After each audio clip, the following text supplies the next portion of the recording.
Now, this is only the second time this gentleman has done comedy, and he did it the second year we did the event. And I'm a big fan of his, and here's the funniest part to me. There's a reason why I do things I do. Derek Schultz replaced Mark Patrick on 1260, and tonight he's going to replace Drew. Let's give a big round of applause from Quarian Schultz. The funniest part, and the best talented part of Quarian Schultz is coming up right now. Let's give it up for Derek Schultz, 1260, 97.5 Fox Sports. Walks up about as slow as a relief pitcher. All right, so.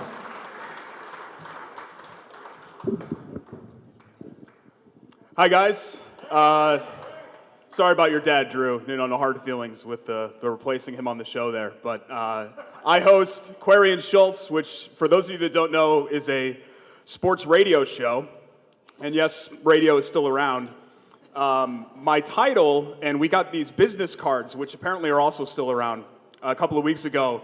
And my title is Sports Media Personality, which, sounds way more important than I actually am, right? And I was thinking to myself, what other professional field could there be where one of the words in your title you can completely suck at? Because I am terrible at sports. Just awful. I'm the worst athlete that you guys have ever met before in your entire life. Any other field, let's say you're a financial planner. Let's say I was a financial planner. Business card, financial planner. Somebody comes in my office. Hey, Derek, what do I have to do with my 401k? What do I have to do with my stocks and bonds? Shit, man, I don't know. I can't help you. What do you think? Because it said financial planner on my business card, I'd be good at finances? I mean, I'm not good at this shit. Get out of here. But it's been that way my whole life. I played 2 years of Little League, and I never got a hit. I grounded out once, and my parents took us for ice cream afterwards. It was a celebration. Derek made contact. Called my grandma afterwards to tell her about it. Yeah, Grandma, I did it. I made contact. Yay. I think every trophy that I have, I was born in '83, so I'm one of the first millennials. Every trophy that I have is a participation trophy. And a lot of people say, society's going to shit because we're just handing kids participation trophies just for showing up. I say to those people, screw you, man. Participation trophies are the best. I actually have a couple in my office. Coworkers come in and they say, Schultz, you win something? No, I did not. What, second place? Your team won something? No. Well, what'd you do? I see the trophy right there. What's up? Participant. I participated in that event. My mom signed the permission slip, my dad dropped me off, and I participated. Might have gone 0 for 5 with 5 strikeouts, might have been hit by a pitch and cried for 3 straight innings. But I participated my ass off for this trophy. Here's proof. Thank you. It's funny because my parents were always so supportive of me, even though I totally sucked ass at sports. I was under 5 feet tall until I was 16. Shocking, I know, right? And they were worried about me, so they took me to a testosterone clinic. This was the 90s, right? I mean, everybody was doing this, McGuire, Bonds, Sosa. They're all trying to hit home runs. I was just trying to go hair on my balls. That is the only thing that I really wanted to do.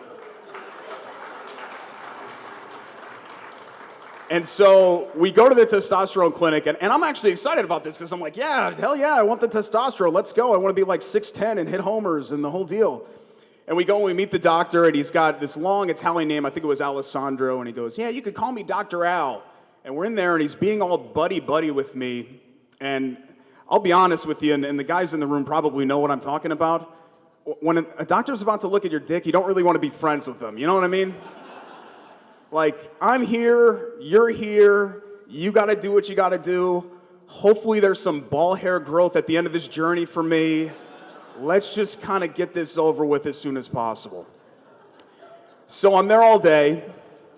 I have to do all these tests. I had to pee in a cup. I had to do blood work. I had to fill out a questionnaire about myself. And I'm thinking to myself, Jesus, doc, just look at me. I'm 15, I'm 4'10", and I have no body hair. Clearly, I'm not making this shit up. Like, I don't know what other candidates you have in the waiting room, but here's your winner right here. Give me the testosterone.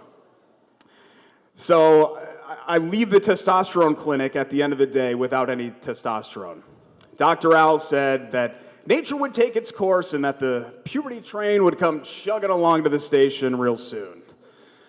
This was a big problem for me because I had signed up for our high school wrestling team about 2 weeks beforehand because I thought to myself, well, I'm going to get the testosterone. I'll be like Hulk Hogan and shit. I'll run this thing.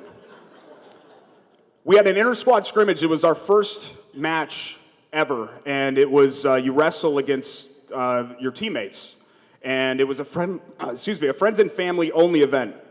And there was only one person on the Trumbull High wrestling team who was within shouting distance of my weight class. Her name was Lindsay.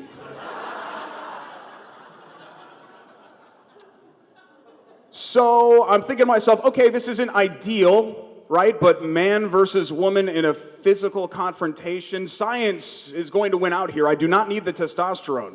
I'm going to win this match. What could possibly go wrong? There are 3 ways to lose a wrestling match. 1, you could get defeated on points. This is the least embarrassing way where you don't get pinned. It is 4 team points for the other team. 2, it's called a tech fall, where you get blown out in points, but you don't get pinned, so at least you have some respectability. The 3rd way is to get physically dominated and pinned. That is worth 6 points.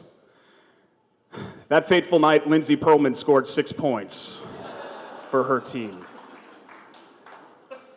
And it's weird because as a 15-year-old, you're dreaming of the day when a girl is going to be on top of you. You know what I mean?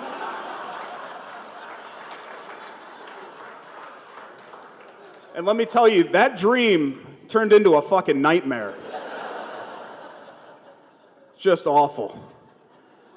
Car ride home with my parents, dead silence. No amount of ice cream in the world is going to fix this. They know that. And the entire time in the back seat, I'm thinking to myself, Dr. Al, you asshole. I hope you're happy now. You and your fucking train, right?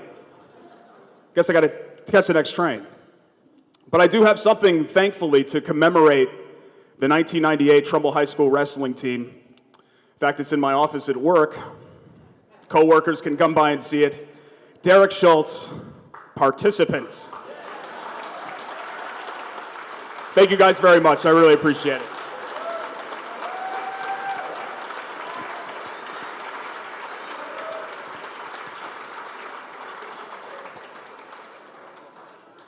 I could do a couple more if you want me to. Sorry about that. Derek, come on, give Derek a big round of applause. Listen to his show. It's a great show. 3 to 7. What is this, the Walmart greeter on the way out? I love this guy. He's like, yeah, working here. I got the mayor in the back and the mayor up front, too. He's shaking everybody's hands. Whew, what a night.